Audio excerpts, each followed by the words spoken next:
The following may contain offensive language, adult humor, and or content that some viewers may find offensive.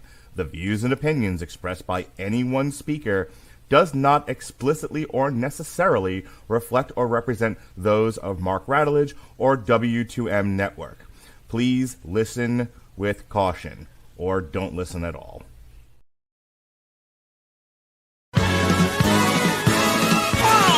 There'll be spectacle, there'll be fantasy, there'll be daring do and stuff like you would never see. Be a movie. Yeah, we're gonna be a movie. Starring everybody And me.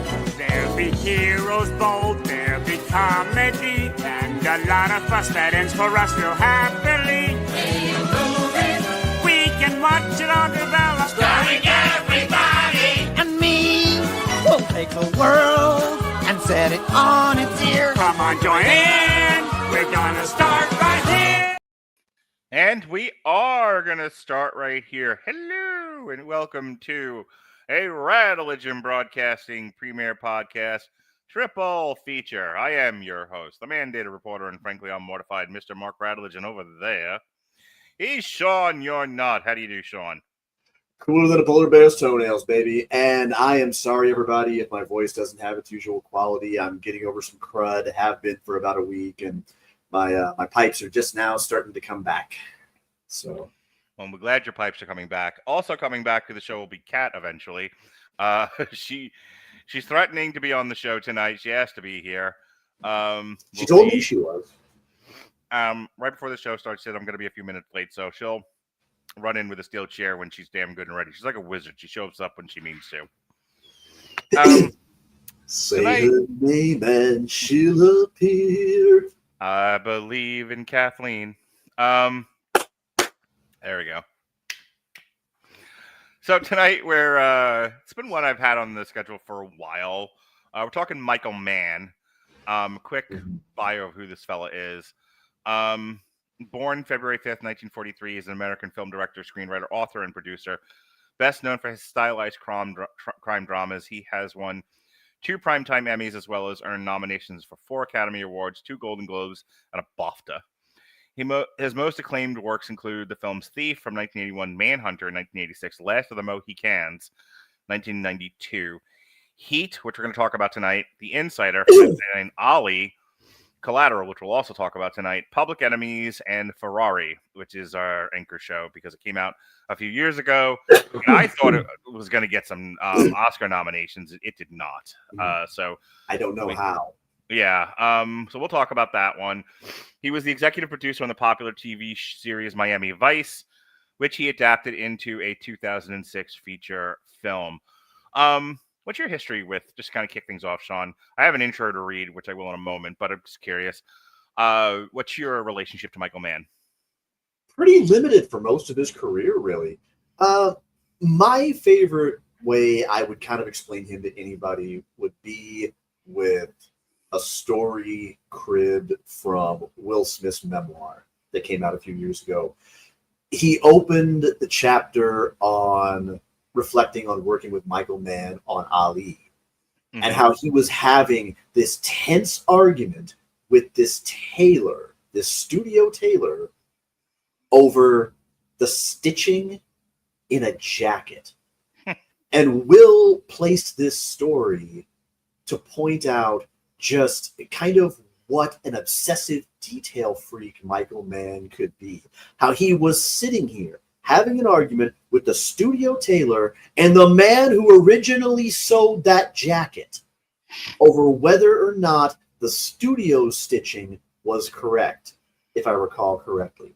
And ultimately, he was the one who was right. He was the one who won that goddamn argument and noticed that it was the wrong stitching on that one jacket. Something absolutely nobody else would have noticed. And for him, that was the time to stop and have a discussion and stand on business. That is Michael Mann. And the result of that meticulous nature, is you have a director who is so, to be perfectly honest, without real significant flaw in much of what he does, that I think he's one of those few filmmakers, and I apologize because this is about to be the movie snobbiest thing I may ever say. I'm kind of lurching a little bit as I think it. But he's one of those directors where if someone came up to me and said they just genuinely hated his movies and didn't see what the fuss was about him, I would have reason to never digest a single word that person said about movies ever again. Because when it comes to his style, you know, he's not the J.J. Abrams or Michael Bay, the equivalent to, if we're talking drummers, like a Tommy Lee or a Joey Jordison or a Neil Peart. He's not particularly flashy. He's not going to hit you with necessarily a bukkake of lens flare and pyrotechnics every 10 minutes, something to just kind of keep you edged the entire time you're in the theater. I would say he's more like the Ringo Starr or the Mick Fleetwood. One of those where at very first glance, you might not necessarily find something flashy that'll chub you up, but in the end, you ultimately have to look at him kind of like Steven Soderbergh. You just don't find a shot out of place. Just not one. You don't find anything patently wrong. Everything is so measured. It's so calculated.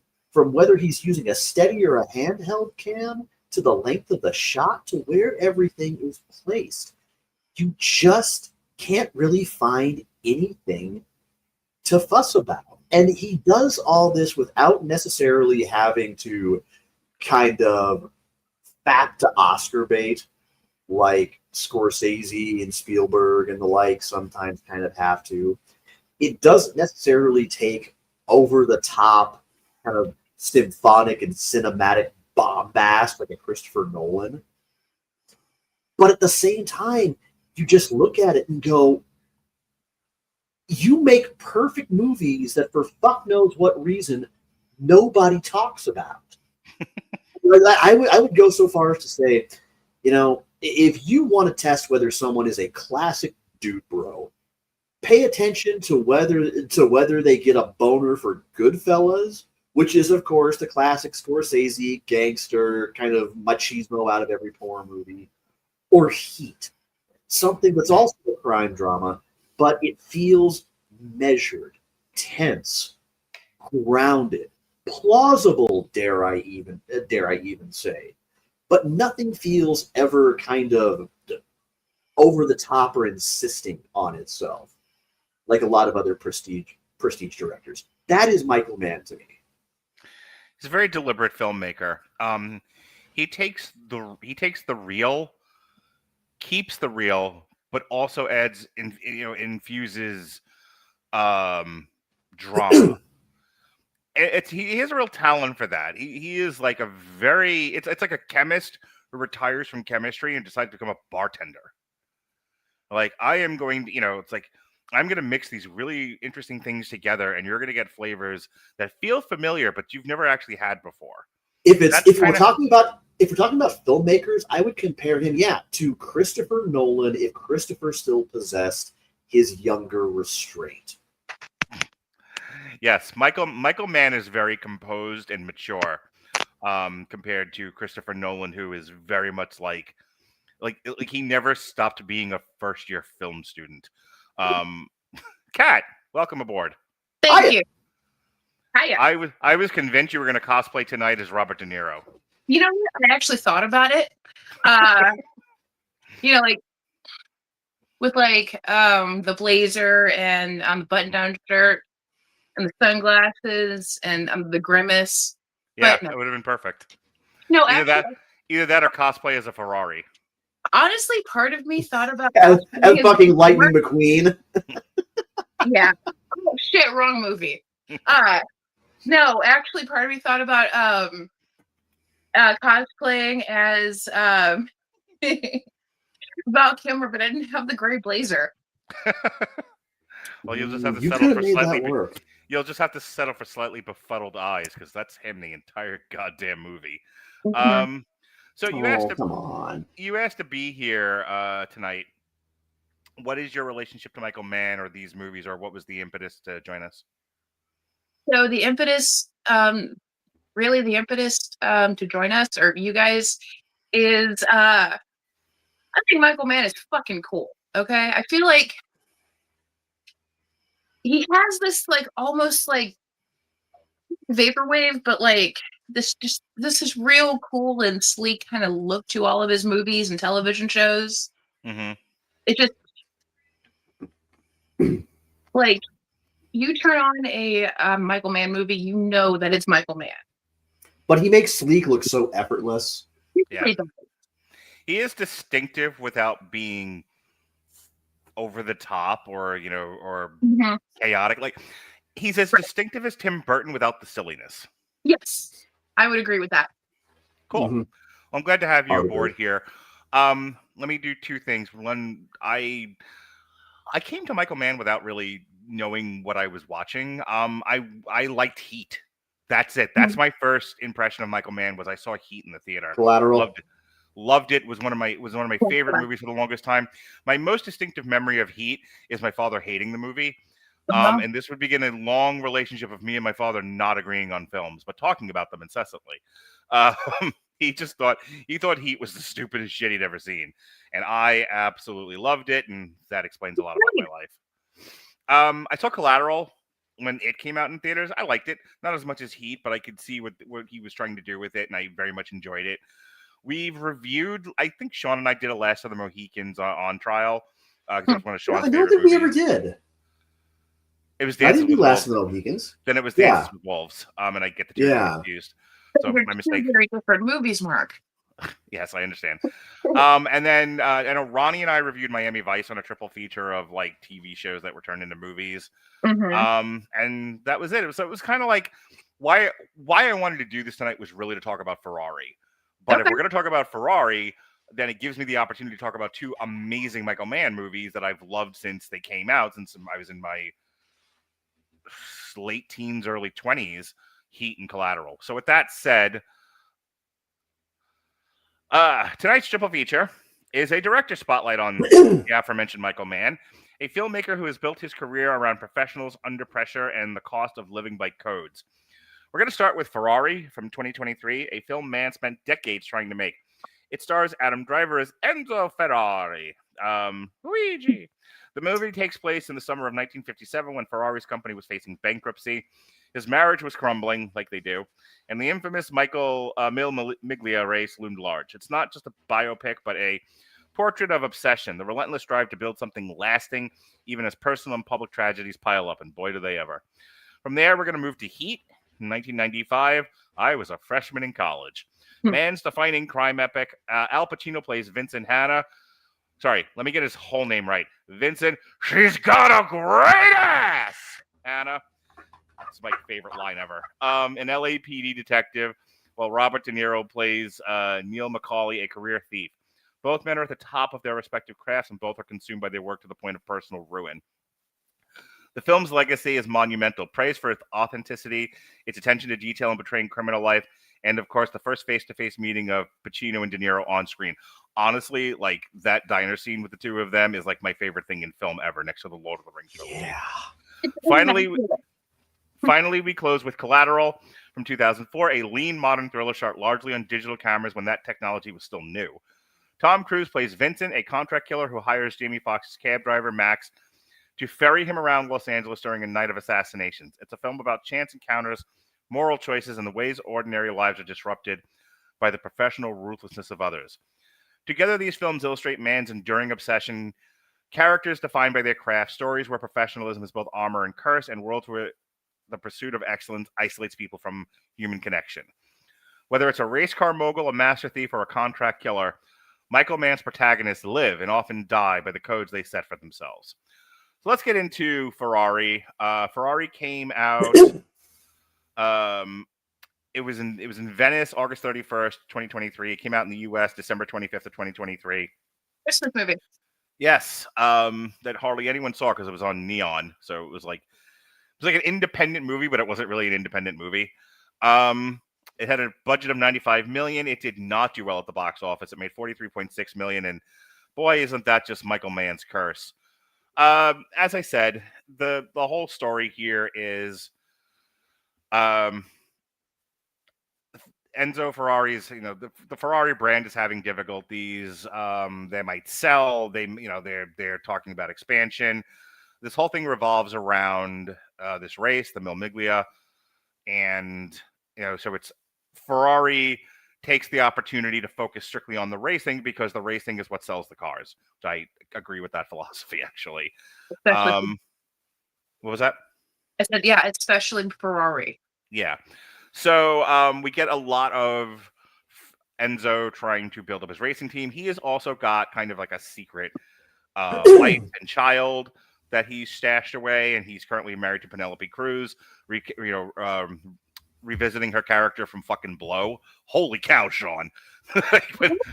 Penelope Cruz is just the best kind of terrible. I loved her in this movie. She's great. Anyway, so she's not thrilled with any of the things that he's doing. When she finds out about the secret family, even less so. There's a great tragedy at the end of the movie that shapes the lives of the characters, but obviously Ferrari goes on to live, and the brand becomes international, et cetera, et cetera. So let me go over to you first, Kat, and then Sean, and then I'll give my thoughts. What'd you think of Ferrari? I really, really like this movie. The cast is like spectacular. Like Adam Driver, he's really come a long way from Kylo Ren. Like seriously, I mean, he's such a good actor. He's so I don't know. He doesn't get enough credit for creating characters. Like you don't associate character actor with Adam Driver, but that's exactly what he is. Yeah, like I feel like in about 20 years he's going to be a fantastic character actor. He embodies Enzo so well. Mm-hmm. Chemistry between him and Penelope Cruz is amazing. I mean, I'm not saying that it's loving. I'm saying that it's amazing. Yes, they have wonderful on-screen chemistry. Also, this is kind of interesting because Penelope Cruz has to be pushing like 50. Not that she's an old woman, but there is a good like 10, 15 years age difference between those two. Yeah. And the fact that it comes off as husband and wife, not mother and son, is kind of impressive for me. I don't know. Maybe that's the thing with Adam Driver, because didn't we have that same issue with him and Lady Gaga in the other movie he did, the Gucci movie? The chemistry? I'm sorry, what was it? What was that? You mean the chemistry between him and Lady Gaga? That, and isn't there also a significant age difference between the two of them? No? Nope. Are they? Oh my God, really? They are around the same age. I think Lady Gaga is like 38 or 39, and to be clear, so I can save myself here, they also had no sexual chemistry. It was those two had all the sexual chemistry, even less so of like a dog and a tree. So, and I'm specifically thinking about that office sex scene, but please get continue. that movie in principle. Go on. But no, I really like this movie. The cinematography is beautiful. The coloring is beautiful. Everybody, even Penelope Cruz, like they know the assignment. They are really good together. I'm going to stay with you, but I figured out I should ask you questions and instead of extemporaneously letting you just monologue. So for me. Yeah, I got you. So let me ask you a couple of questions and then I'll go to Sean. Did you feel like Michael Mann did an effective job of making Adam Driver's Enzo Ferrari sympathetic?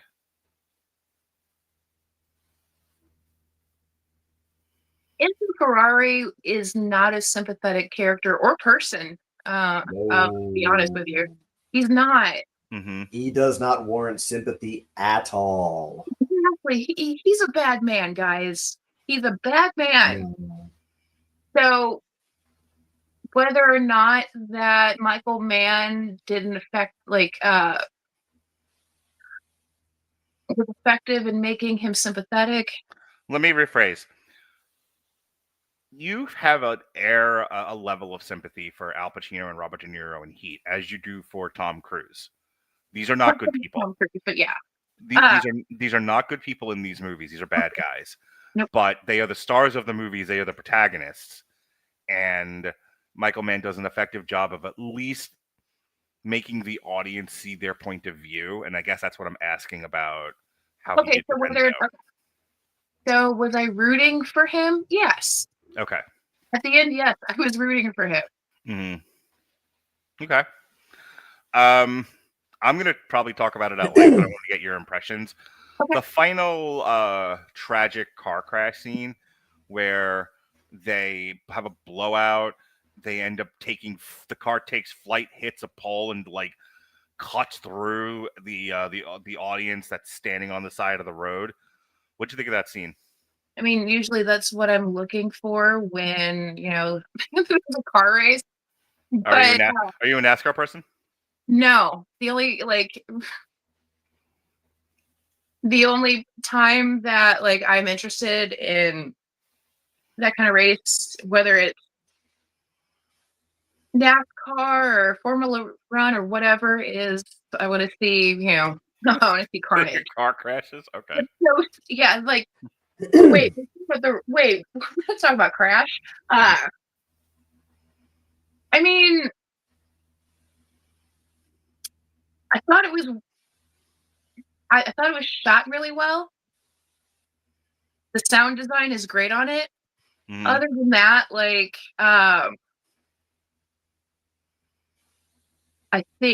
basically what happens? They hit they run over something in the road. The tire punctures. They blow out and hit something else and launches them into the air. I do kind of like the whole,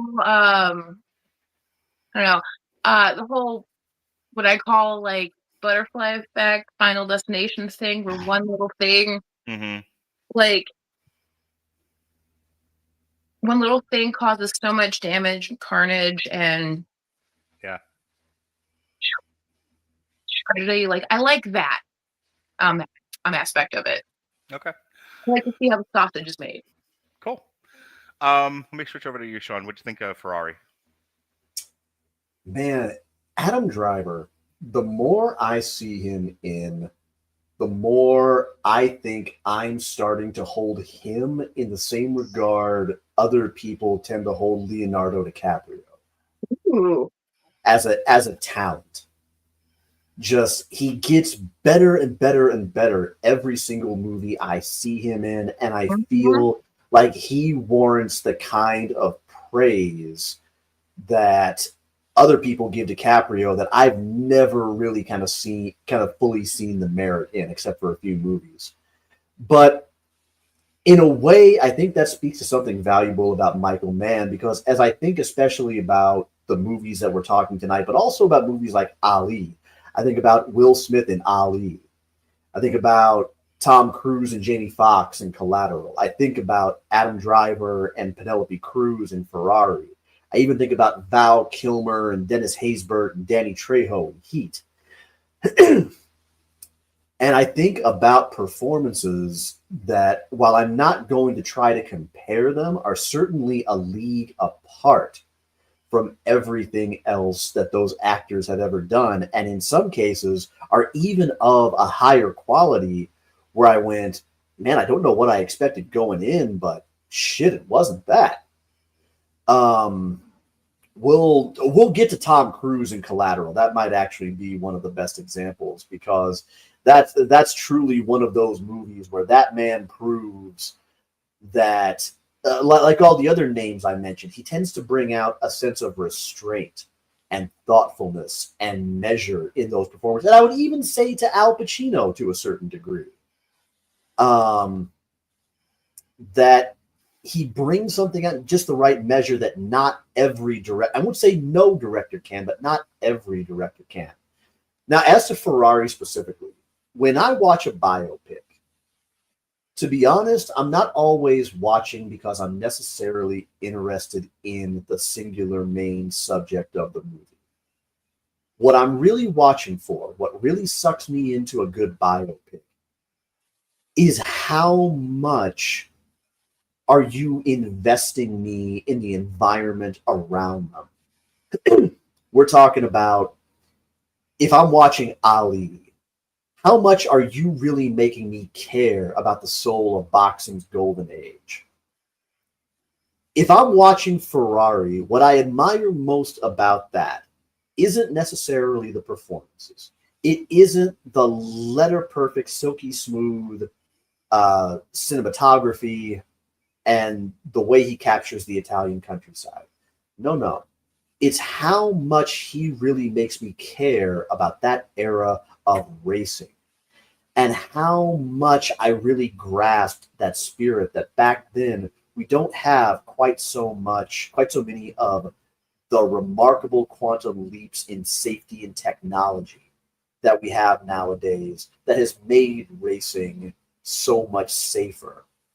At that time, there was so little really covering your ass in those races, literally and figuratively, that to go out there time and time again and to risk all that for far more glory than you ever would money, that takes an obsessive dedication that the characters and the writing and the story of this movie and of Enzo Ferrari truly, truly captures and makes me care about more than probably the life of the man himself.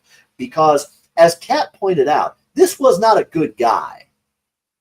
This man was an asshole to pretty much everyone that he met, and he doesn't get a pass just because the climactic accident wasn't necessarily his fault and got pinned on him unfairly. Right, and he's also not sympathetic because he lost a child. Oh, true, absolutely.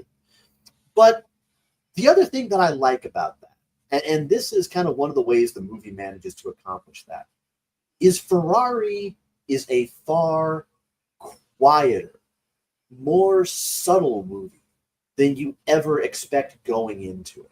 What I love most about it is there are so many moments that I think any other movie and a lot of filmmakers would have absolutely drowned in absolute John Williams bombast with the score.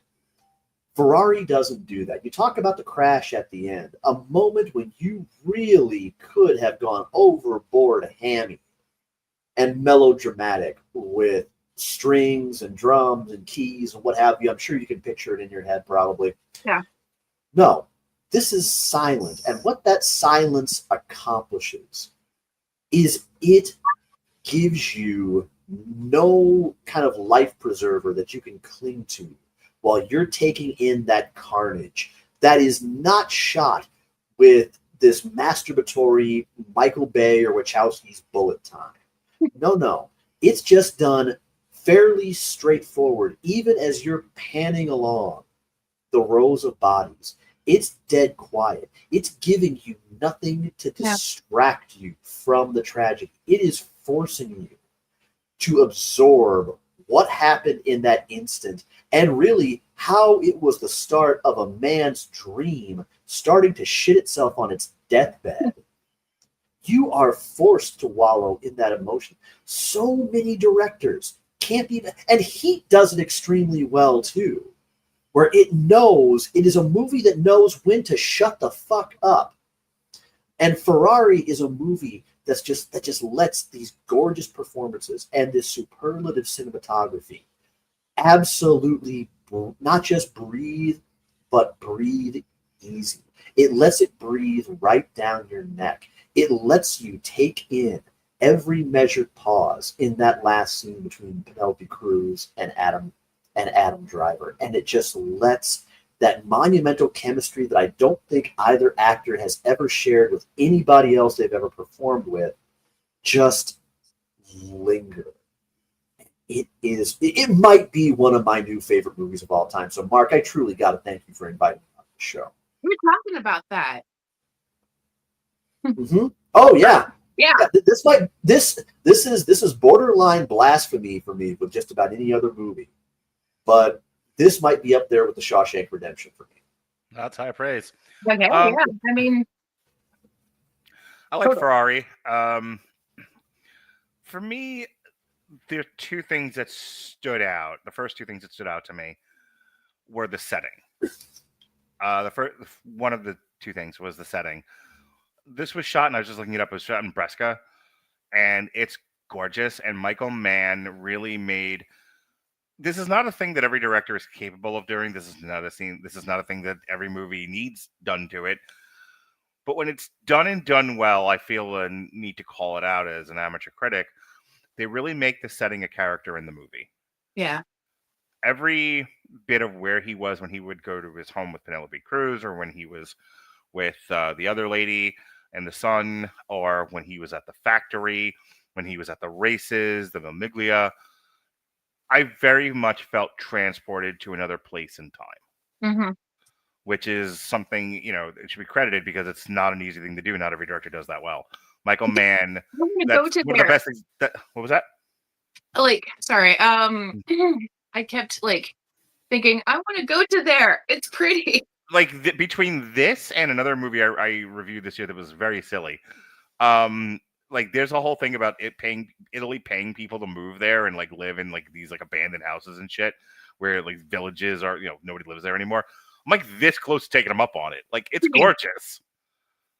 Same. Yeah. I would love to eat cheese and drink wine and eat pasta and live until I'm 98. Are you kidding me? I mean, out there y'all got a decent Wi-Fi out here, because other than that, I'm fine. I'll live in the sticks of Italy. Listen, build my own Wi-Fi. I brought up the crash with you, and I wanted to get your take on it because it's the best part of the movie for me. It's the best scene of the movie to me. It's Luke blowing up the Death Star. Everything leads to this. That crash is obviously what Mann was building to in this movie. And it's so effectively shot. Robert and I reviewed F1, the Brad Pitt movie from earlier this year. And there's a bunch of crashes in that one. It's just a modern racing. It's more of a, when you have modern cars crashing, it resembles more of a missile strike. Everything is on fire and smoky. And, you definitely get the sense that things have exploded, but you don't necessarily get the human cost because it's covered in all so much fire. Here, because this was a cannonball that took out this crowd, this car got so much momentum in the accident that it was launched at this group of people. If you've ever seen The Patriot and that's why I use the cannonball as a metaphor. The way the cannonball takes people's legs off as it's rolling across the battlefield, it's gross. And I don't mean that as a pansy horror person. I mean, it just looks gross. When the car hits that crowd of people, Michael Mann, and I really want to give him credit for this. There was a lot of ways they could have shot that. It's painful to watch. It's visceral, is what it is. It is they very much intentionally wanted you to see the human cost of what just happened. And I didn't know any.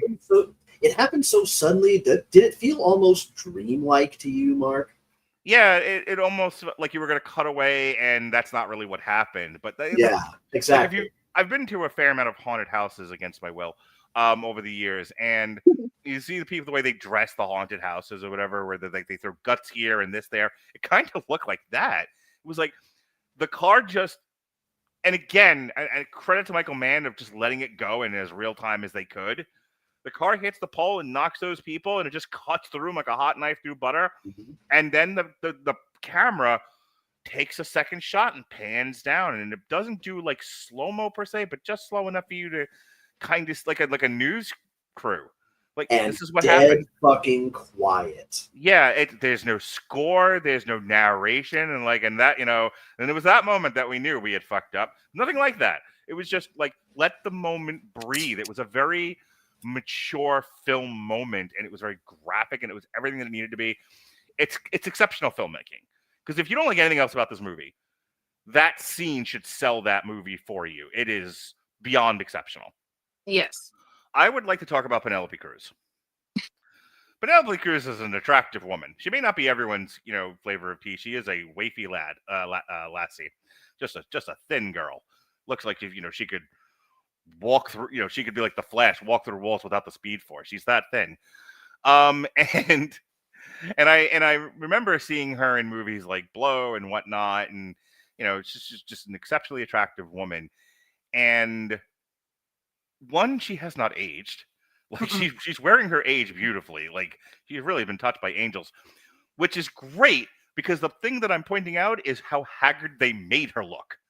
Like that is an angry, tired, fed up woman. And she's carrying it in her eyes. Her eyes are saying, "Go ahead. I wish a motherfucker would." like she's going to pull a bone out because she's just made of sharp bones. And just what was the line from early in the movies? I would rather rearm Germany than give that woman a gun. Oh. That's a great line. Go ahead, Kat. Yeah, because she knows that if she uses her power of attorney and cashes that check, Enzo is fucked. Yeah. There is no Ferrari. There is nothing. He is destitute. And I do kind of love the fact that she not hold it over his head, but it's the subtext. I can fuck you over anytime I want, right? Yeah. Give me one reason. What I like about her is the restraint they use in her character, because in less delicate hands, she's a 10 on the Adrian scale. Now, you don't know what the Adrian scale is because you're new here.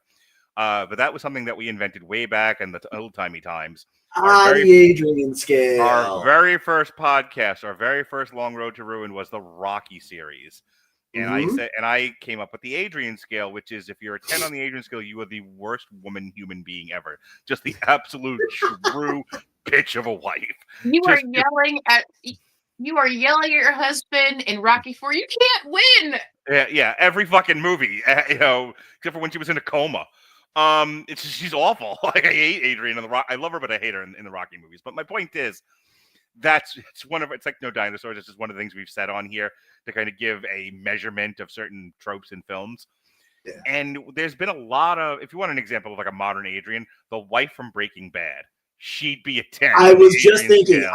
I believe we tried to quantify Skylar White a few times. Yeah.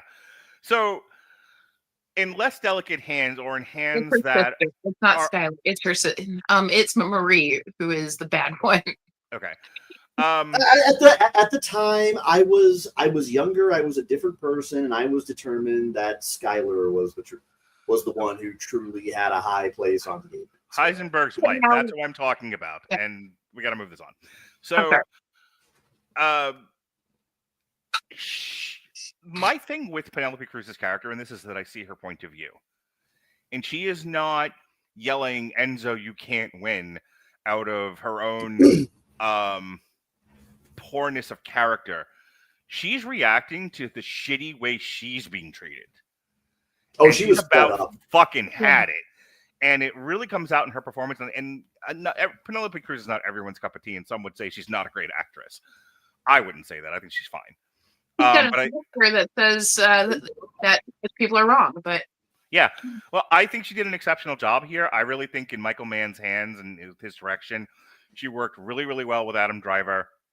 Every scene she's in, I was kind of mesmerized by her performance.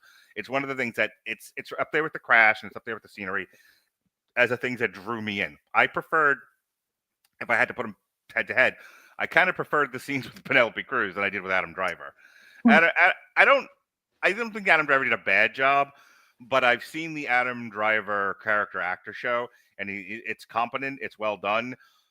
It doesn't reach me beyond that. Yes, Sean.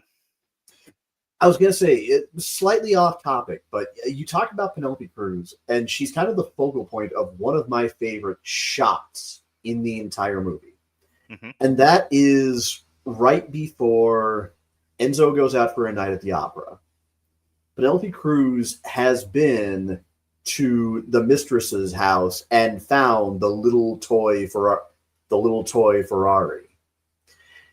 There's that shot where she's in the foreground, Adam is in back, and it's make an excuse for me. He walks out. I think it's either the camera focus shifts or there's a very slight pan, and you see the little toy car on the table that Enzo was standing right next to, and you realize it was right there, literally right under his nose, and he was so in his own world, so lost in the sauce, that he didn't even notice his son's toy car somewhere where it had no business being.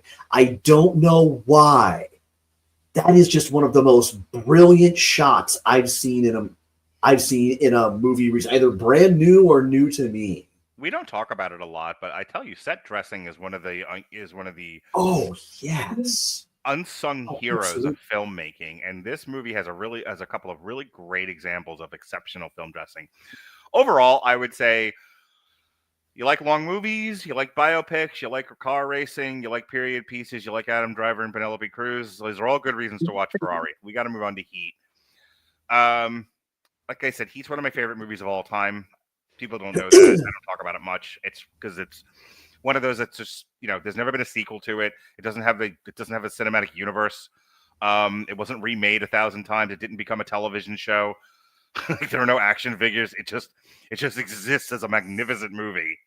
So I don't talk about how much I love Heat, but it's just I wanted to watch it with Jonas, and we just didn't have time this week.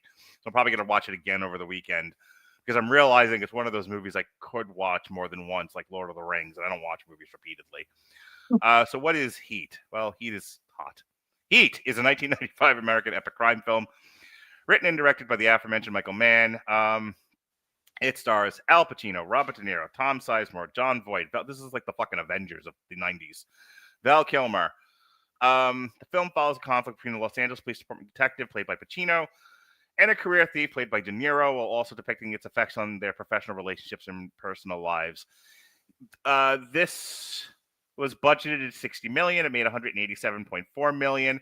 Came out on December 15th of 1995.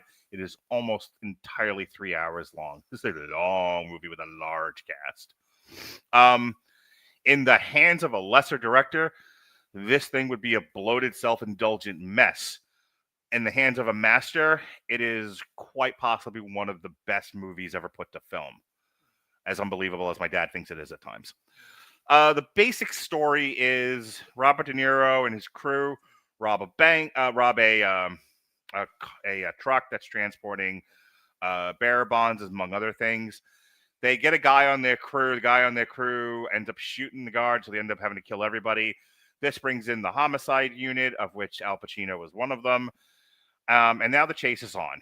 And over the course of the movie, it's a detective story. It's Al Pacino talking to people, trying to put clues together. He's working with one of the rare instances where none of the cops are corrupt. No, there's no moles. It's like everyone's working towards the same thing. This isn't Gotham. It's like, wow, you really get to see kind of like a football game between the crooks and the cops. All the cops are working in concert to try to take down the crooks. All the crooks are working in concert to get away from them. It's lovely, actually, in its simplicity. Along the way, this is also very much a character piece. You learn about Al Pacino and his wife, who's not Demi Moore, but God, she looks like her, and a very young Natalie Portman. Like, before she was Natalie Portman, the daughter, Sean, who tries to off herself in the tub. Yeah, that's Natalie. That was Natalie Portman. That was Natalie Portman. Yeah, believe it or not. So we have a young Natalie Portman trying to kill herself, which is always fun. And then, you look at De Niro, who does this whole thing about never get involved in something you won't walk away from if the heat gets too much. And then he ends up meeting a woman who doesn't become his downfall, but definitely puts a lot of weight and stress on the idea of, are you willing to walk away from someone you love? This all ends in a violent shootout. And then it comes down to our main event, the Sean and Brett of this movie, Al Pacino and Robert De Niro. And they have a shootout. Robert De Niro dies. Al Pacino wins the title. And we move into the Attitude Era. Kat, what did you think of Heat? Okay. So, first of all, this movie came out on my 10th birthday. And no, to answer the next question, I did not go see this movie in theaters on my birthday. Is this not a family affair? You didn't get popcorn and just go see this with your parents? The weird part about it is like my mom was permissive with the things that I could watch. So I could have, like, if I would have said, "Hey mom, let's go to Red Lobster and then Heat," she would have been fine with it. I mean, I saw Goodfellas like years before that anyway, so whatever.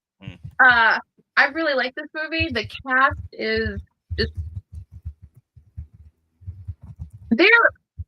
there are really not going to be a lot of opportunities to get this much talent in this small of a space.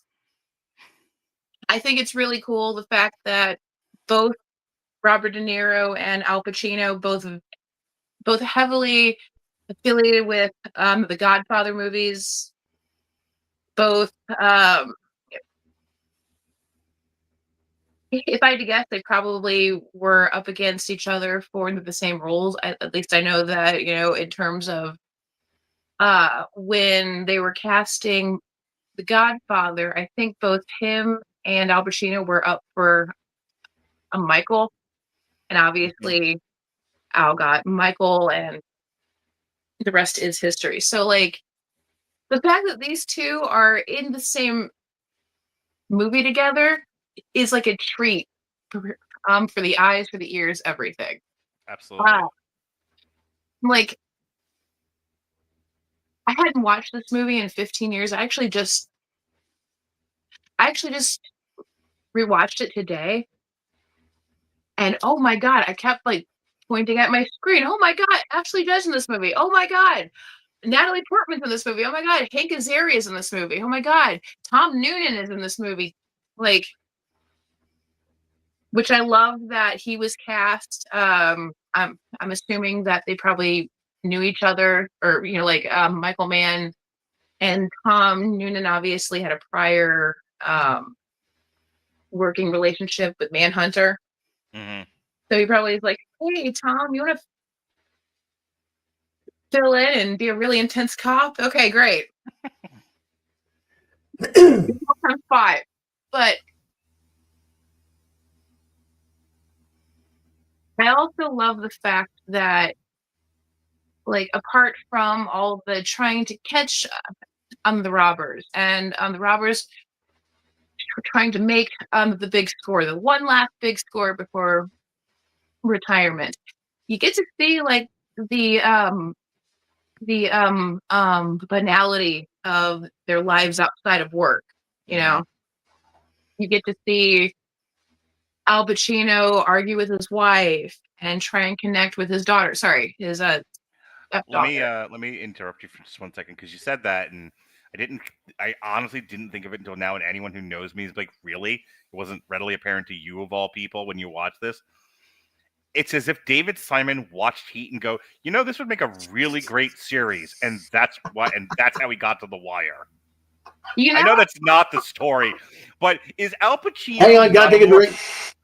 Is Al Pacino not a more stylish McNulty? You know what?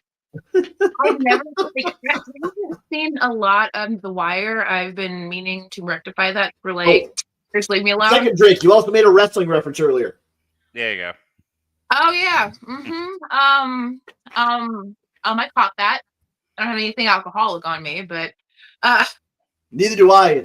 I have Baja Blast. I have wine in a coffee cup because I'm classy. You were saying Coca-Cola in a coffee cup somewhere in this room, but like, I love like seeing the banality and the modernity of their lives when they're not trying to get the big score or catch on the bad guys. Al like Pacino coming in and like his wife, who's clearly cheated on him and doing it for attention, and he cares nothing of this. Yeah. But no motherfucker's gonna watch his small ass television. No, never. And I swear to God, and I don't mean to be this person, and you must forgive me, and I will flog myself in the corner later. It's season 2 or season 3 of The Wire.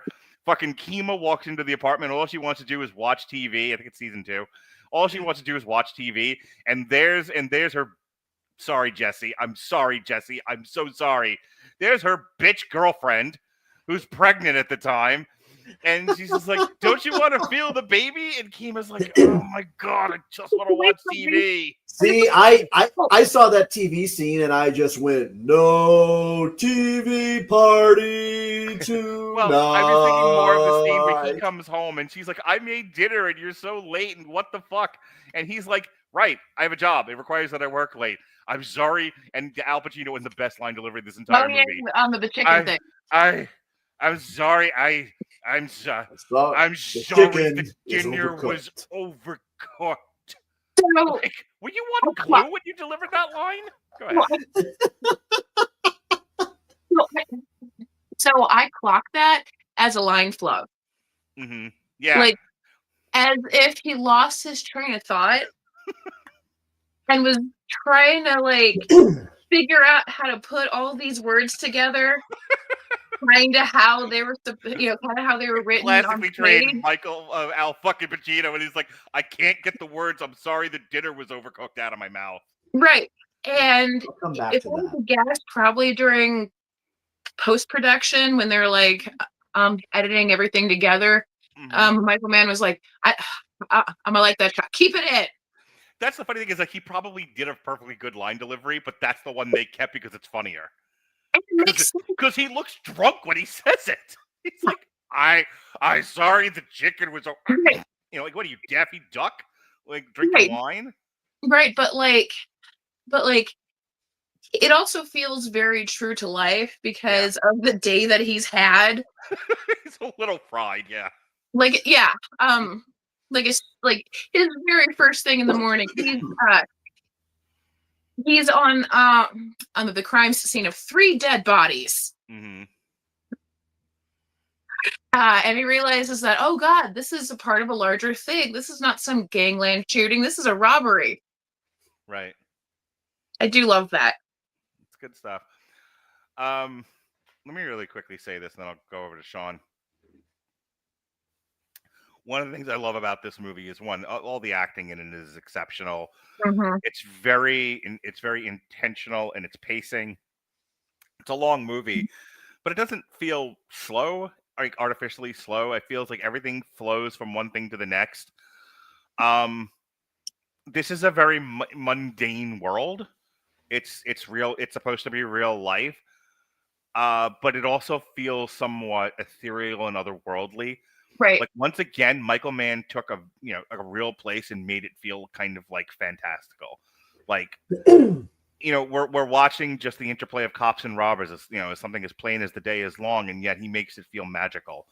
And it's really exceptional. It's like somebody watching this might not know what I'm talking about, but it's something I felt while I was watching it. Go ahead, Kat. Can we just talk about the score for a second? Like I used to have that soundtrack when I used to collect CDs. So good. Yeah. It's such a good soundtrack. I mean, like you hear House of Paper. So understated. But like that scene where Neil and Edie meet for the first time, and it has that very like lo-fi vaporwave-esque soft electronic. It has the kind of same feeling as like a Refn movie soundtrack where and it's part of it is because they use some like industrial, like they use I just reading about this. They use Einstein Neubauten and Joy Division, which I'm sure lends itself to that very European feeling, which is a very Refn thing. That makes sense because because it's like that's another Michael Mann tell too is his use of music. I mean, like I feel like Michael Mann is probably a huge Massive Attack fan, and he and I could bond over that. Sean, do you remember when we did the On Trial for High Fidelity, and what's his face whispers in the ear of I think it's Jack Black is I will now sell all 3 EPs of the first 3 EPs by the Beta Band. Right, and he puts it on, and you see progressively everyone starting to nod their heads. But like And Oh, about how cheesy Miami Vice is, Hmm. you know, like until you're blue in the face. But I have one rebuttal. The cigarette boat scene of the pilot when they're playing, you know, In the Air Tonight. That is such a good, Will fucking Collins. Yes. good, so good. And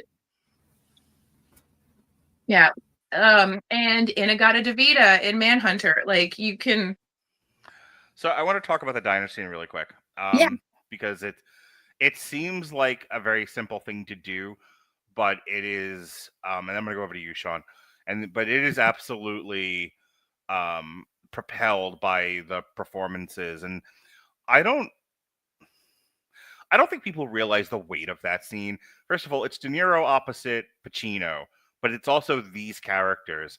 And I was thinking because I watch a lot of body cam footage on TikTok, and nobody knows how to talk to cops anymore, or wants to. Everybody's either a No. sovereign citizen or half an idiot. So, like, you know, so this concept of, and granted, Pacino, De Niro in the movie is not some idiot, screaming at cops that he doesn't have a license. He's a he's a professional criminal and a mature man, and it was also 1995. But Al Pacino pulling over Robert De Niro, who has a gun on him, and he's just like, "Let's just get a cup of coffee." he would And like because you know that gun is not in his Mhm. name. Oh yeah, He can call him in for weapons charges anytime he wants. right. No, it was one of those things. There's a scene. For the third time, take a drink. There's a bit where McNulty grabs Kenny, and they go have a fish sandwich and talk, and it's very much like I just want to I just want to talk to you, and Kenny's like, are you arresting me for something? He was like, no, I just want to talk. I want to get your opinion on something. It was kind of one of those moments. But I love the diner scene. Well, I love when he pulls him over and he's like, he just walked over by the car and they know who each other are, and he's just like, can I buy you a cup of coffee? And De Niro's like doing kind of very De Niro about the whole thing. All right, yeah. All right, so they go, and it's very much like, I'm gonna get you. Well, I'm gonna get you, or you're not. No, you're not. And they're so sure of each. It's it's a very macho, masculine scene, and all they do is talk. And I'm pointing it out because the energy and dialogue and performance captured in that scene with these two legends of the film industry isn't something you can reproduce today. You don't have to. You don't have two good actors like that. The world doesn't accept that level of masculinity, and the emotional maturity doesn't seem to be there. It's one of those scenes that needs to be shown in film class, but not how to make a film history. This is what adults used to look like. See this? This is what adults used to look like, and this is what superstars talking to each other used to look like. We had this once upon a time. As an adult, but he was coming right off of that scent of a woman Oscar, Mm-hmm. and he had a little bit, like there was a little bit of that left in this Yeah. movie. It's I'll really get to great. Pacino. So I just want to say, as far as my other thoughts about Heat, um, the only bank robbery type scene that'll be better than the one I saw in this movie will be the opening scene of The Dark Knight. Ooh, yeah, okay.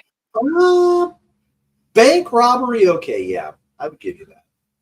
And outside of that, I very much, I don't particularly like Val Kilmer one way or the other. He's fine in some things, not fine in other things, and I don't have a great emotional attachment to him.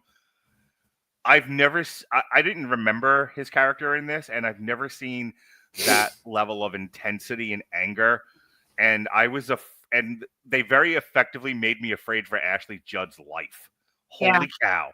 Like, here's another textbook lesson in showing how to do domestic violence without having to do domestic violence cartoony.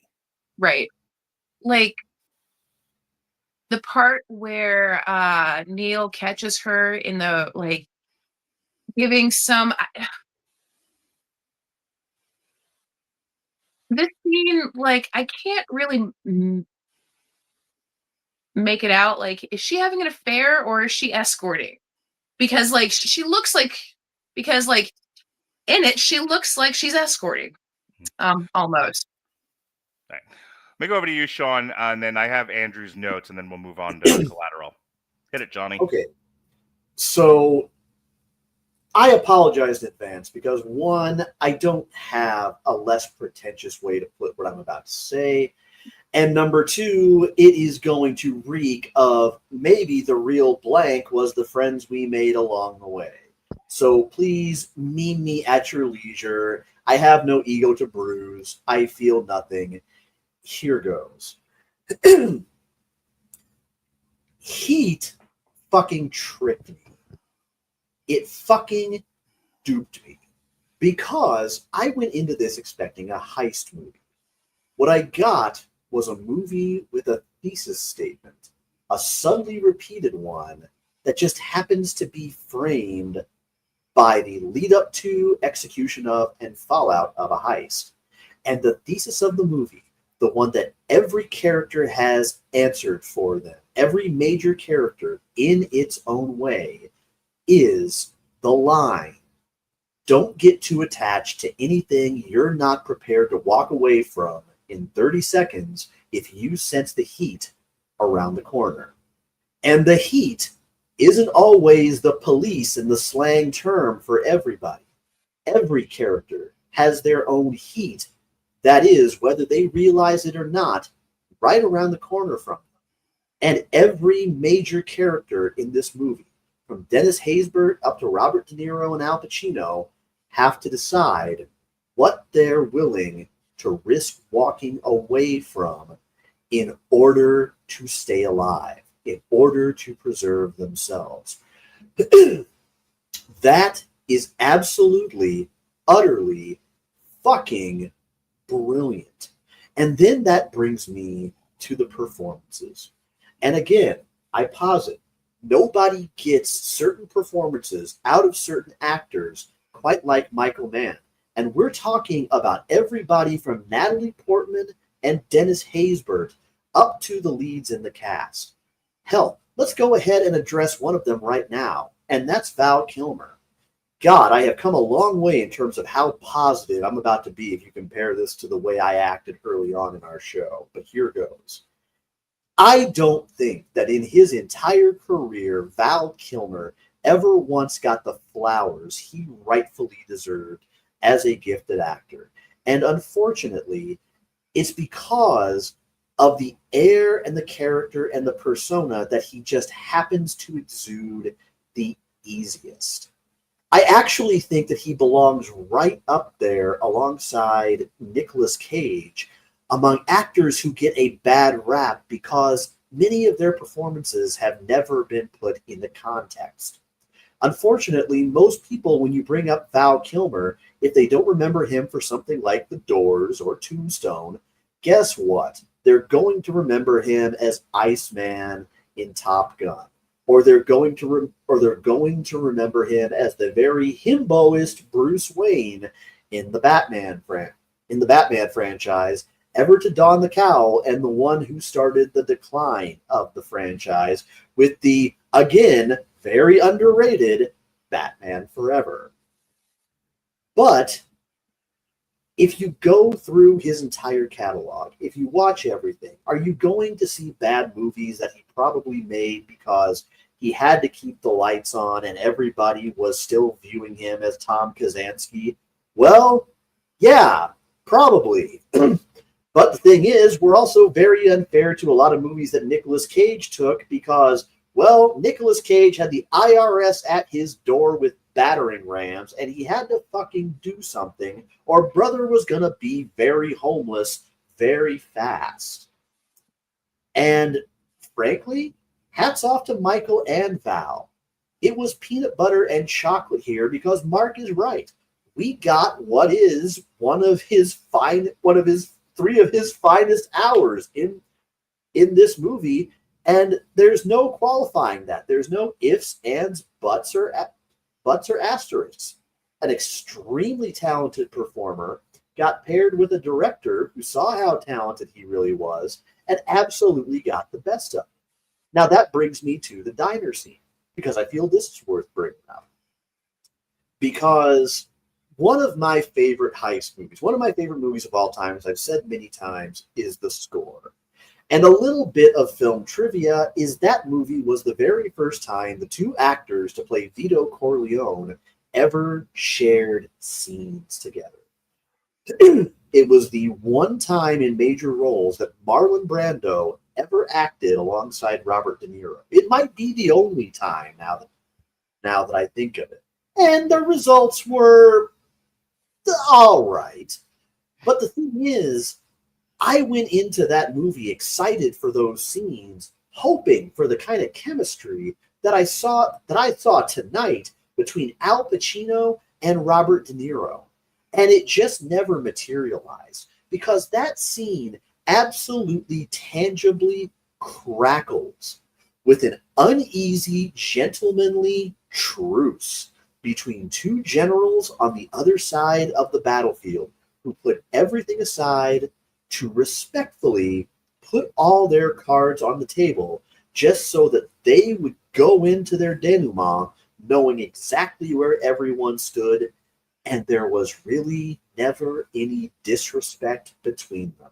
In fact, quite the opposite. Now that brings me to actually talking about Pacino a little bit too.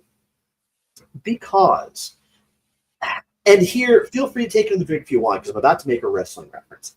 Before you do, that diner scene, the way you just framed it, very much 1996 Bash at the Beach. You bring your three, we'll bring our three. Yeah, very much. Well, or I would also point to, God, I can't remember the season or the episode, but I know that it was just like a very brief detente in AMC's The Walking Dead between Rick Grimes, and it was either the mayor or Negan, and I think it was the mayor. Go ahead. And also it was like the blocking, the spacing. Hey, just clock this. I want to say it was done in Kill Bill 2 with B and Bill sitting on opposite the table, just having a conversation. Oh, yeah. Quentin Tarantino never met a fellow auteur he wouldn't bite a little bit from. Oh, but the point being is there was a piece of advice that Stevie Richards has often been repeating on his wrestling podcast. And he said his advice that he got early on. And that is, when you're in the match and you feel like you're going too slow, if you feel like you couldn't possibly go any slower, slow down. The idea, of course, being you may think you need to take it up a notch, but the reality is everybody else who's watching, you're probably moving a little bit too fast, and you can stand to let everything breathe a little bit more. With certain actors, certain very particular actors, and there's a part of the spectrum where you can go too far, where I think Johnny Depp and Jim Carrey and Will Ferrell are the best examples I can think of, where they will mug and go screaming over the top with flaming pants on head so far that they actually become genuinely obnoxious and hard to watch. They're just trying way, way too hard. I feel like there are certain actors that kind of come with so much intensity, and they're so animated. And Al Pacino and, again, Nicolas Cage are two of the best examples of this I can think of, where it might seem like they're going a little bit too hard, like they could stand to take it down a peg. But then when you see the final cut and you see the finished product, you realize they're too much to us. What to us seemed like too much, for them was actually just right.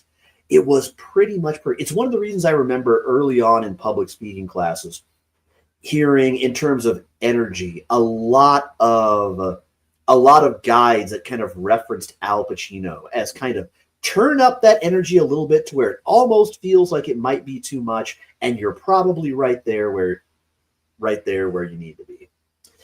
But to kind of bring everything back, everything back around, in terms of what I love most about this movie, is the fact that, I made kind of the comparison earlier to Goodfellas.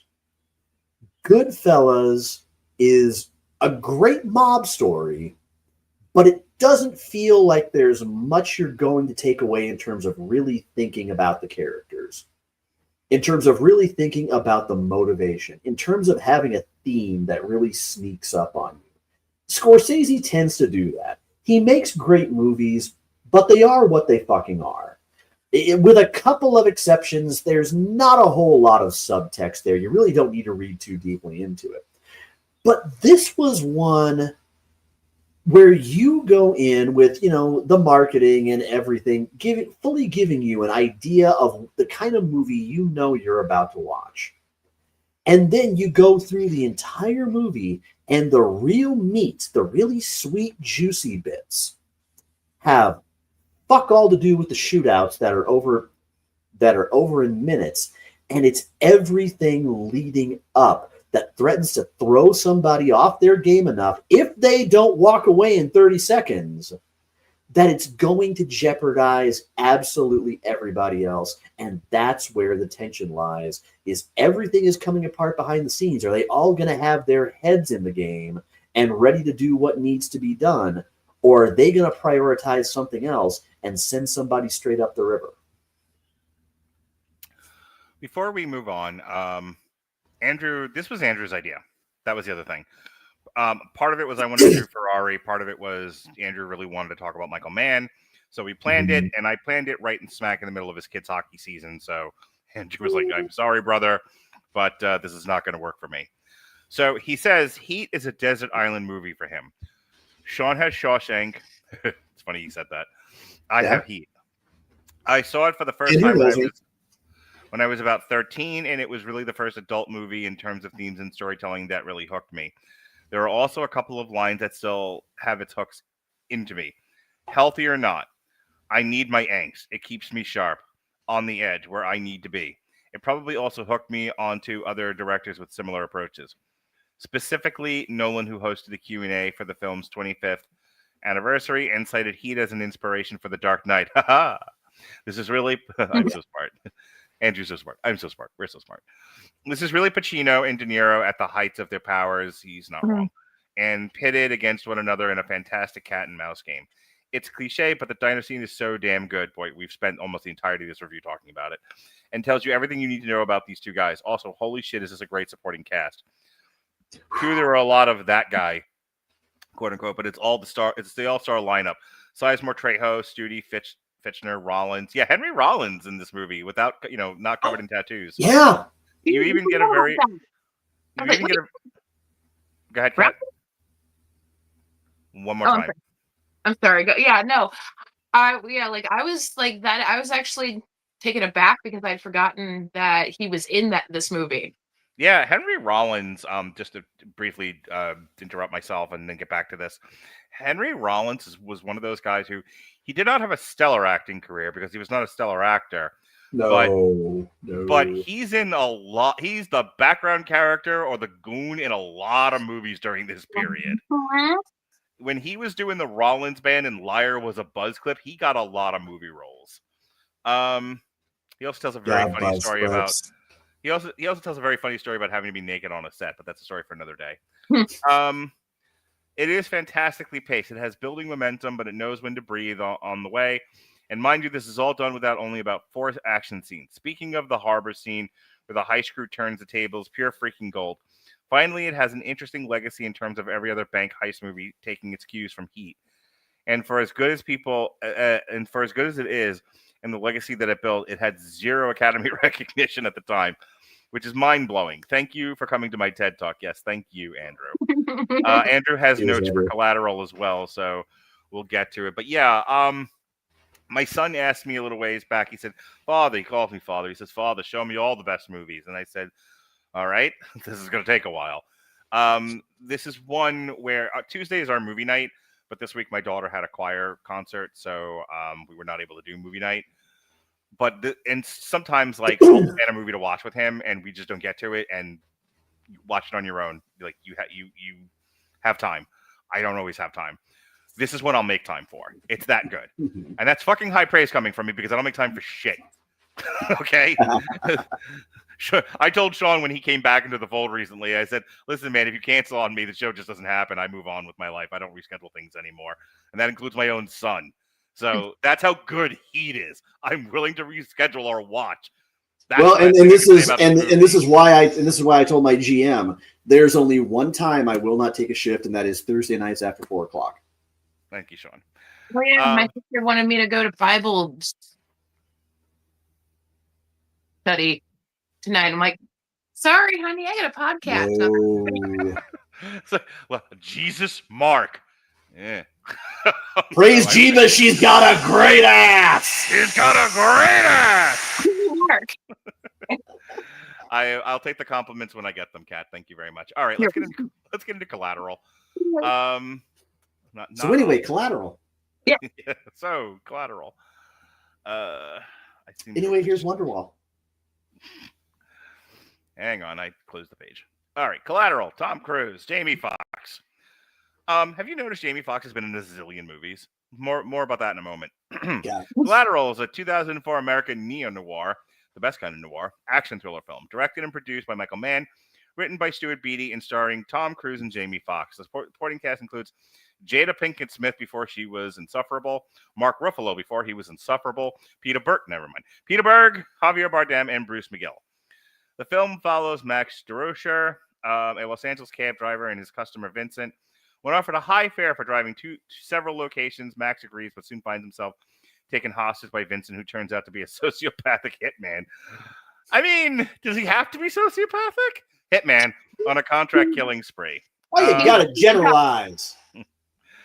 This budgeted is $65 million. This was a huge hit for its time in 2004. What was I? I was graduating from grad school at the time, so I have to keep aging myself. This made $220.2 million.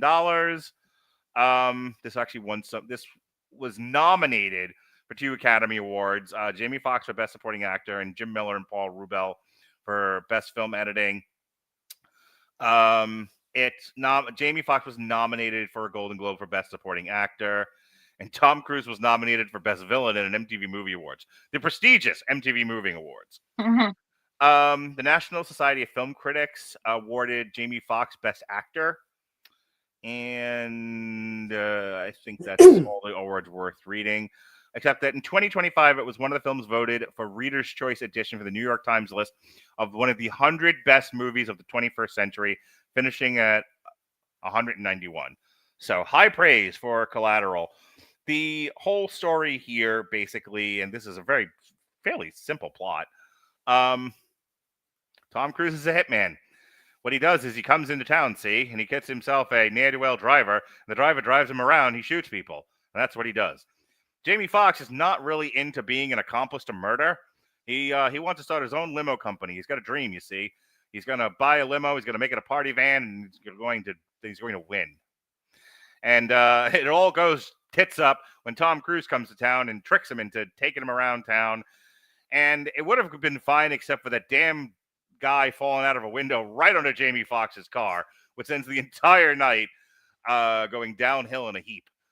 But prior to that, for about 2 hours of this movie, he has a conversation. Jamie Foxx has a conversation with Jada Pinkett, who plays a lawyer. And at the end of the movie, she helps him out, and eventually Tom Cruise is killed, and Jamie Foxx moves on to any given Sunday. So that's Collateral. Why are you shaking your head at me?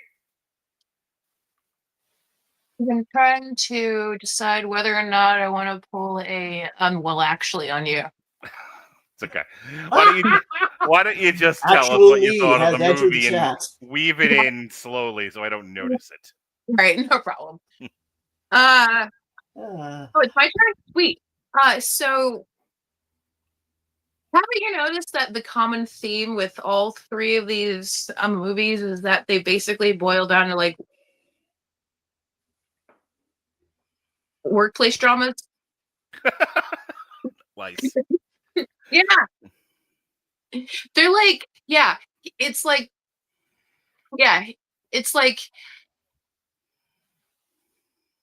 workplace procedurals, I guess, would be a Okay. term for him. You're onto something.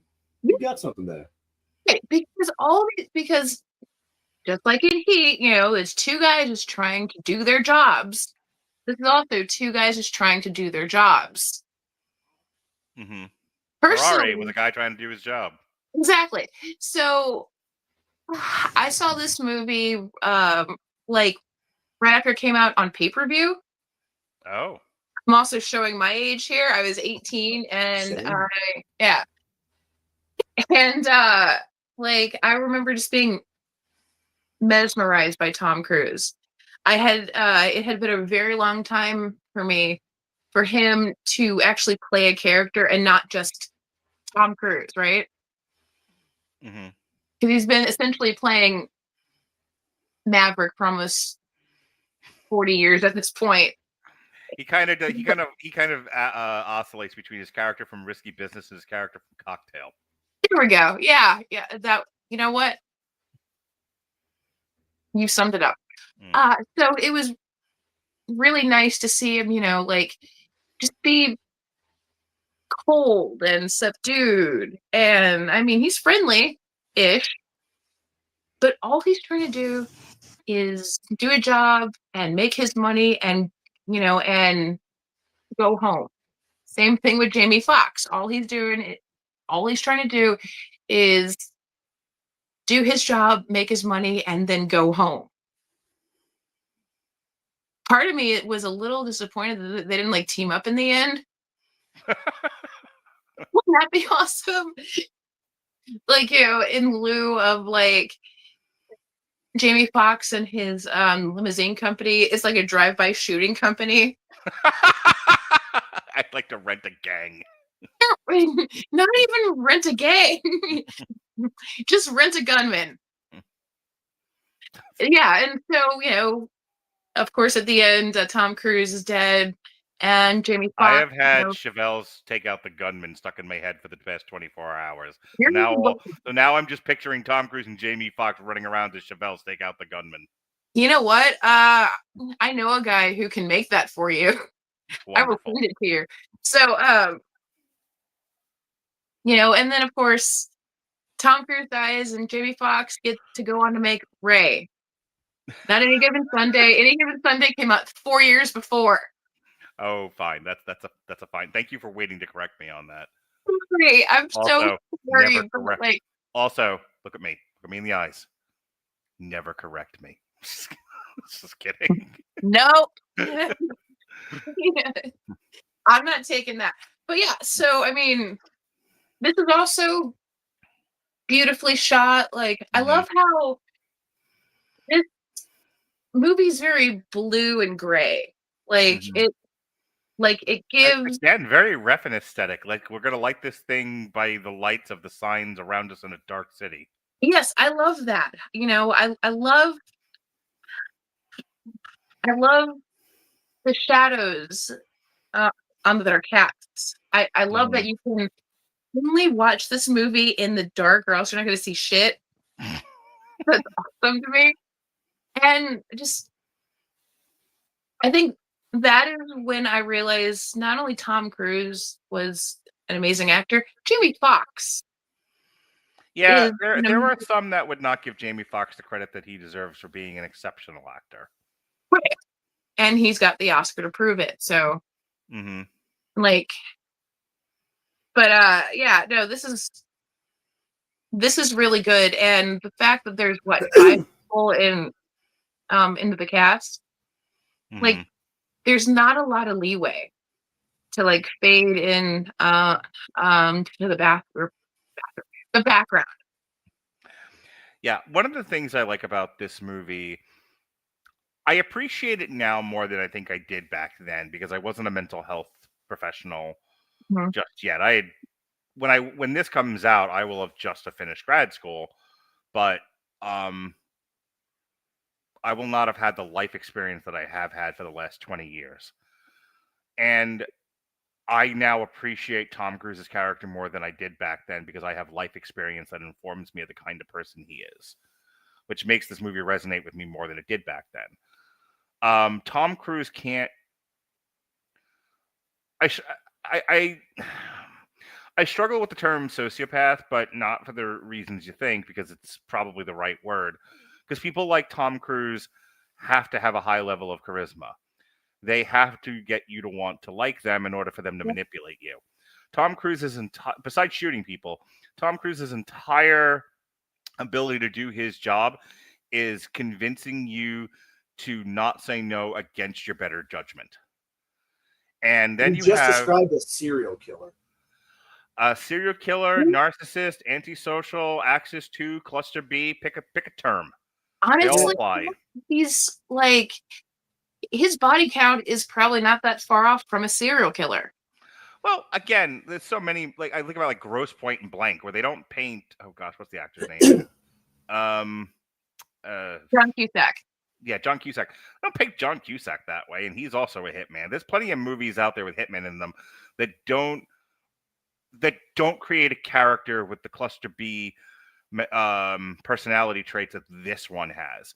That's what makes the movie so effective, is that essentially Tom Cruise is playing temptation and Jamie Foxx is playing the character of innocent virgin that Tom Cruise has to corrupt. And Jamie Foxx, by any other measure, would not be corruptible. He is an angel living in heaven, and then here comes Tom Cruise convincing the angel to go against his better ways and judgments. And that, to me, is what makes this movie work so well, is how Jamie Foxx wants none of this, but gets corrupted along the way. And at the end of the movie, he has to do a very quasi-immoral thing in letting Tom Cruise die. But Tom Cruise had been killing people the entire movie, so we're okay with it in the end. The bad guy got his comeuppance. But when you think about the kind of person Jamie Foxx starts out as versus what he'll become by the end of this movie, it's tragedy in a lot of ways. It's one of the things I like about it upon second viewing, because I don't think I picked any of that up back then, even then when I was a film snob. I think back then it was just kind of fun to see Tom Cruise drag Jamie Foxx around and Jamie Foxx kind of doing a Martin Lawrence. Now I can kind of see beneath the surface of it. Again, I'm only now, because we're doing this triple feature, and that's the fun of it, seeing a lot of the comparisons between Michael Mann and Refn and how they shoot their movies. And how they use setting, how they use natural lighting, neon lights especially, the pacing, the intentionalness of the action. Even sort of the rhythm of the dialogue. Like, I'm thinking specifically of the scene where they dump the body onto Jamie Foxx's car. He's now driving around with a busted windshield and gets pulled over by the cops. The way the cop speaks to Jamie Foxx, and it's kind of a tired deliberatism, just like I don't want to do any of this, but I have to. It's my job. And you should be cooperating if there's no problem here. And Jamie Foxx is like fucking gonna shit his pants because he doesn't want the cops to get killed, and Tom Cruise is likely to shoot the cops, and he doesn't want to be a part of it. And like the magic of Collateral, and I'll pitch it over to you, Sean. The magic of Collateral is the use of subtle tension. It's funny. I just worked on an AI album today called "Subtlety is for Cowards," and it's my making a joke about a couple of different things. But the reality is, when you can master subtlety, the way this movie does, it is truly, I've said this word a lot tonight, exceptional. It really is a thing of beauty. When people ask me, like, why do you do a film podcast? Because I see art that I wouldn't have seen if I don't do this kind of work. And the subtlety of the way this movie operates from scene to scene, from pieces of dialogue, is beautiful. Absolutely amazing. Sean? The thing that frustrates me sometimes about Tom Cruise and movies like this are that they demonstrate what a true genius he can be sometimes. If he just has someone who won't let him run them over. Yeah. In the course of being Tom fucking Cruise. Because otherwise, for every Tropic Thunder or Collateral or Born on the 4th of July, Magnolia. You sometimes get a Valkyrie or a Mission Impossible sequel or a Jack Reacher. Something like that where everything just kind of goes off the rails. And I'm always you know what? Interview with the Vampire is absolutely one of his hallmark performances, and a movie where he took a character in a fairly disparate direction from where the author did in the original work. But damn if it didn't fucking work. And I can never quite put my finger on why, because it's never just necessarily any one director or any one kind of movie. It's almost like if you go into a Tom Cruise movie, you don't necessarily know what you're going to get. You might get something truly inspired, inspired like, you know, the quirk of Tropic Thunder, and him just cutting loose and just clearly having the time of his fucking life. Or like I said, or if you're going to get Valkyrie, where it's just, he's not playing a character, he's just rebel Nazi Tom Cruise. But you never can tell. And maybe it's the fact that this is kind of a challenging proposition in terms of, number one, Michael Mann stories have very little narrative or visual wasted motion to them. There really is seemingly, you know, very little improv, very little flexing within the scenes. Everything is really pretty well controlled, and it's got to be even more so here because it's a very constrained concept. It's not something like Heat that necessarily plays out over days, or, you know, or something like Ferrari. It's something that it's one night. It's one night in one city. It's a matter of hours, and so they got to keep everything tight to just maintain that tension. And Tom somehow manages to rein it in enough to deliver probably one of the most compelling performances of his entire career, and something that defied all my expectations. And I'll give Jamie Foxx credit. He did too. He absolutely did. Because, yeah, this was right around the time of Ray, when, frankly, I was still thinking of Jamie Foxx as the guy from In Living Color. And, and any time I would hear about him in a dramatic role like this, I'm going, really not sure if want. We'll check that out at the time. I was going to say, I made a joke about him kind of doing a Martin Lawrence, and thank God Jamie Foxx is 100 times the actor of Martin Lawrence. They're very much in danger of that. I would dare say Jamie Foxx, if we're going to talk about roughly kind of that class of actor, group him in with Eddie Murphy, and I would even dare say Bernie Mac. Yeah. Very on kind of one side of the spectrum, and you've got like Chris Rock and Chris Tucker, and who was the one you mentioned, Mark? I just mentioned Martin Lawrence. Yeah, and Martin Lawrence, maybe Eddie Griffin down at the other end. But Jamie really, truly, between this, Ray, and Any Given Sunday, more than demonstrated that he was willing to put in the work. And I love the fact that the entire movie looks like a mission in a Grand Theft Auto game or a Yakuza game that happens to take place. I want one quick interjection. I gotta imagine somebody saw this and that's why he got the job as Electro. And you know what? Fair. I would say that was a fair judgment, because I actually liked his performance as Electro. He's the one who fucked that movie, Dane. But all in all, it's so solid, and it's so tense. And again, you rattle off that entire really capable but small cast. I'd forgotten how good Vivica A. Fox really was in this. I completely forgot Javier Bardem was in it until I saw, because it had been years since I had seen this. Not because Bardem was forgettable. Well, again, you got to remember, I saw this when I was much younger, and some of these people weren't the names to me then that they are now. Mm-hmm. So I liked it then. I fucking love it now. Yeah. But it's another one that's got this.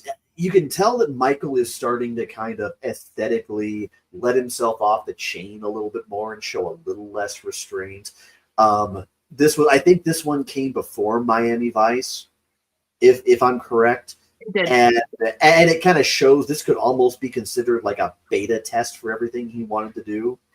But the thing that I really like, and this is going to sound really obscure, and I don't mean this in the sense of like how, for example, we talk about Hellraiser Inferno sometimes as a movie that wasn't meant to be a Hellraiser movie, but they slapped the title on, made a few tweaks here and there, and it actually somehow miraculously worked.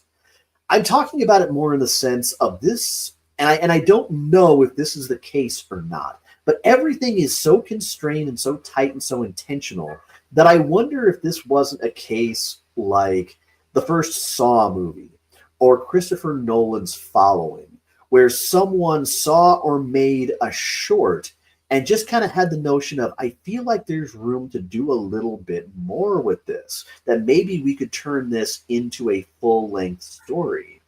It's just something that just struck me. I won't pretend to know one way or another. This is just only my interpretation of it. But, God, after talking about Heat and Ferrari so much, I'm sorry I'm kind of running out of steam for good things to say about this one. But it's one of those movies that, again, I kind of group it in with others where it's so good. It's a wonder we don't talk about how good it is, when instead we kind of knee-jerk to almost kind of, overstating and over-talking about movies like, I don't know, like American Psycho and Fight Club and Boondock Saints, that some of which I don't think in a lot of ways are half the movie this is in terms of the genius of its craft. Easily, Andrew Graham says, one of Tom Cruise's best movies. Vincent is a great villain, switching between charming and menacing. See everything I said before on a dime. Fox is wonderful as a guy starting his day and just trying to get through it. Supporting cast is uniformly great. Ruffalo's detective is a particularly bright spot, offering Max a potential way out until his death. The action is stellar. Cruise put in a lot of work on this one, and Vincent is kind of a proto John Wick. Him versus the alley has become a bit of a legend in the shooting community. Again, great pacing and the tension. Yeah, I didn't think about that, but that was a very gun-fu moment. Again, great pacing and tension. Fun fact that this is one of the first big movies shot in digital, giving it a really unique look. As much as Mann plans his shots, that coyote was an improv as it just walked onto set. Kind of fun seeing Peter Berg in this, as he ended up taking a lot of cues from Mann in a lot of his films, Friday Night Lights, The Kingdom. Finally, and this is my bias, motherfucking Audio Slave. Shadow of the Sun is a great I'll give you that. And well used. All right. So Andrew got his shit in, which was very important, seeing as this was his idea in the first place. So unless, Kat, I'm going to throw it to you one last time for any final thoughts, and then we're going to get into plugs. Yeah. Anything about Collateral or anything that, thing that you wanted to add to this entire discussion? So the fact that there are only like 5 people in cast and 90% of the movie is just Fox and Cruise. It's a very Waiting for Godot kind of movie, isn't it? Yes. And what I find doubly impressive is that they're not facing each other most of the movie. Yeah. He's in the back. Tom Cruise is in the back. Jimmy Fox is in the front. So basically, Tom Cruise is talking to the back of Jamie Foxx's head. Like, the other one does not see the other person's until like there are the couple of shots in the rear view. But like that impresses me more than anything else in this movie. Like Sorry, this movie. I used the wrong word for it. Not temptation. Tom Cruise is the spirit of corruption. Sorry, I needed to make that correction. Go on. You know what that? Yeah, I agree completely. Yeah, but like the movie sinks or swims on its leads, right? These these leads are in like a car, not a truck, not a train, a car. Like they only have a certain amount of space to work in, and they fucking nail it. Mm-hmm. It's a movie that if you wanted to do a stage production of it, you absolutely could. This could very easily be adapted into a play. Yeah. It's a very theatrical, stage theatrical presentation, which I think works in its favor. And I think it's kind of a brilliant thing that Michael Mann can do is that because it's a small idea, it's a small bit of energy that he's broadening out for a a big theatrical exhibition feature. But at its heart, it's very much you said it before, and then I added in. It's very much a Waiting for Godot. It's two guys, in in a very tight situation, and the world revolving around them. I talked about the banality of heat. Mm-hmm. This is the definition of the I would say Cruise, Vincent, personifies the banality of evil. Yeah. Because all it is a job. It's a way for him to pay his bill. I like the fact that you said that because it's something that Robert and I talk about a lot. Robert used to do a show on here called Everyone Loves a Bad Guy. Oh, yes. And we would talk about kind of like the personification of the perfect evil was Maleficent from Sleeping Beauty. Mm-hmm. She was evil for evil's sake. She had purpose, she had vision, she had a point of view, but she was incorruptibly evil. And I know that because we discussed this when reviewing Maleficent movies as a way of you don't want to give her an empathetic perspective. You don't want to know why. You don't want to feel sympathy for this character. You let her revel in the ultimate evil that she is. Mm-hmm. And I think there's elements of that in Tom Cruise of I am amoral. I was given a task of killing these people. I don't care why. I just do. Yeah. And that's the kind of thing. And I don't want to go crazy with this. I'm just going to say it, let you react, and then let you finish your statement. But it's the kind of mentality people talk about with the execution of the Final Solution by the Nazis, where a lot of it was like, I'm just doing a job. Yes, but your job is awful. It's evil what you're doing. It's like I just a dude following orders. When Adolf Eichmann was caught in Argentina and then extradited to Israel to go on trial, it had been 17 years since. No, I'm sorry. It had been 15 years since the end of the Second World War. This man never fired a shot. He had never hurt anybody, physically in his life, and yet he made sure at least 500,000 people, especially in Hungary, got deported, evacuated, and then sent to the east. And sent to the east was the euphemism for going into Auschwitz, Belzec, Chelmino, Treblinka, Sobibor, right? He made sure the trains ran on time. Right. Mm-hmm. And this is what you're talking about when you say the banality of evil. So everyone understands what you're getting at. Exactly. That even evil needs a process. Right. What is it? If you work in corporate world now, it's a policy and procedures paper. Yeah, pretty much. Actually, yes. Yeah. So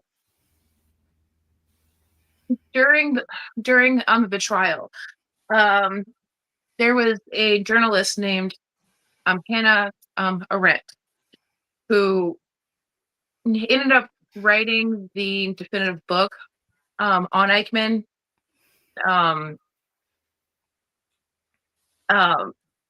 Being tried for various war crimes and crimes against humanity, and she was the one who coined the term under the banality of evil. Because at the end of the day, it was just a job for him. It was a 9 to 4 for him. For me, it was only Tuesday. Exactly. Now,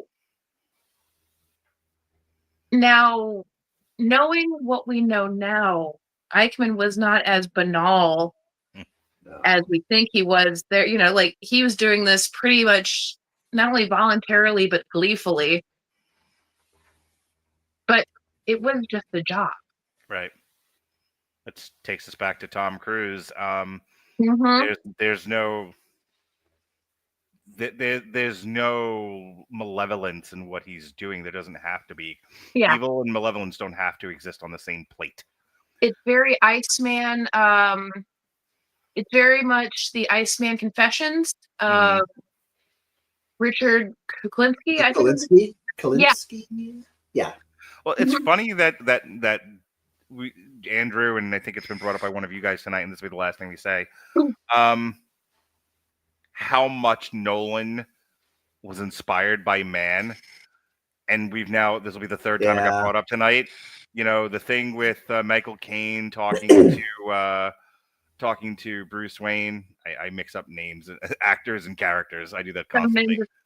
Want to watch the world burn? Some men you just can't reason with. They just want to watch the world burn, and that's kind of somewhat what Michael Mann's dealing with in Collateral. Yeah. He's this is a guy doing a very bad thing because it's a thing that needs to be done in this world for whatever the reasons are. And there's Jamie Foxx, like just kind of struggling in the muck and mire of all of that. So it's a brilliant movie. I hope people have enjoyed our interesting discussion tonight of Michael Mann. The fun thing about doing these director focuses is it gives us almost 2 hours to dig in. Like we look at 3 movies, but overall we get to talk about the entire aesthetic of a particular director and choices that they made and how they influence or were influenced by other people. And so I never quite know how these are going to go. But I think this one went very well. So I hope you enjoyed yourself tonight, Kat. Go team. Wonderful. Sean, you good? Yeah, Kat, it was absolutely lovely having you on the show again. Great to talk to you once more. I always enjoy this. Good. You will be back. You and I are going to do the interview with the Vampire Show. And that's going to be Sunday, October 12th. I think it's the next one that you're on. I haven't sent out the schedule yet for October, but I'm going to work on that tomorrow. Yes, Kat. So are we doing both seasons? Great question. We'll talk about it after the show. I have not sent out everyone's schedule yet, but I'm going to work on that tomorrow. In the meantime, here's what's going on this week. Sunday night, gearing up for Tron Ares. Myself and Sean are doing an on trial for Tron Legacy. If you were like, why are you starting with that one? We didn't. Years ago, Sean and I already did the first Tron movie because I felt like it. I think it might have been the same week that we did, because I was doing themes back then. That was the same week as Ready Player One. So it was probably what prompted me to do that. Yeah. Context. And then Monday, Damn You Hollywood, myself and Robert we're going to be reviewing the new Dwayne Johnson movie about the UFC fighter Mark Kerr, which is looking to get Oscar buzz. Myself and Alexis Hanna will be reviewing Monster Season 3. And then this Thursday, a week from tonight, I'm doing another on trial. It's a movie that I have never seen. I've only heard the legend, the tall tales, if you will, the mythology. And I have wanted to watch this movie for years. And I've wanted to talk about it for twice as long. And finally, we're doing it. And it may be just me and Sean. We may have guests. Dorian is my pimp, and he brings me women and some men. So he brought me Kat, and look at how that's turned. You've been getting my mail. So Dorian may be bringing me more people, and we may be having either a one-on-one or a group discussion of Maximum Overdrive. I'm sure it will be a disaster, but a fun disaster at that. This past week, myself and Jesse looked at A Simple Favor, which I loved, and another Simple Favor, which was less good. Monday, speaking of Oscar bait, myself and Robert reviewed one battle after another. Wait for it to, if you must see it, wait for it to come on TV. It's not worth going to the theater for. Aw. And then Alexis and I had a very pained and tortured TV party on Wednesday where we concluded our look at Upload with season 4. It was you've never seen a podcast where both people were just like, I'm here under obligation, no other reason. Certainly not for the love of this show. So go ahead, Sean. Why don't you go ahead and tell people where you'll be twitching and carrying on? All right. Well, first off, thank you for giving us the leeway to run way long, because that was one of the most fascinating film discussions I think we have ever had. Mm-hmm. As always, again, Kat, lovely to have you back on. I kind of made an executive decision during the show. I was going to go ahead and do the usual post-show Twitch stream at 11 p.m. Central Time. But then I remembered, oh, yeah, that's right. Certain album is dropping in a few hours, and I want to be good and high and unencumbered when it hits my Spotify. So, what would, huh? I said, what album? Laugh of a showgirl. And so I am making the executive decision that since I also am not going to have a whole hell of a lot to do tomorrow, I'm going to push the stream to 9 a.m. Friday morning. We are going to probably play some combination of some Overwatch, and maybe if we can get to it, we might jump into some Wolfenstein. No promises. I'll kind of see how I'm feeling after coffee, and we'll decide from there. I would say better chance than not that's going to be Overwatch, though. You can also follow me on Instagram or Threads at Comer Codex. Fair warning, a lot of the posts recently have been in the framing of the adventures of Sean and Ann gear up starting OnlyFans. So if there's certain things that you have ever really not wanted to know about me, maybe just go follow Mark. He tends to be much less explicit than I am. But otherwise, yeah, that's where you can find me if you just can't get enough of me. Kat, where can the world find you if you would like to be found? I'm under my government name on Facebook, Kathleen Benton Scott. I am also Kitty Benton on Instagram. I have a movie that has gotten distribution. It's called Christmas Chaos. It is on Chroma now. First month free. Every other month, or every month after that is gonna be $4.99. If you like horror, if you like comedy, if you like mockumentary and like a pastiche of Christopher Guest, this is the movie for you. All right.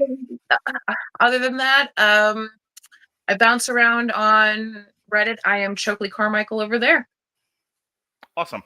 All right, and I'll get you the schedule so you can see what else you want to be on, if anything else, this month. Yeah. For the lovely Kat Scott, for the even lovelier Sean Comer, I am less lovely. Be well, be safe, and behave.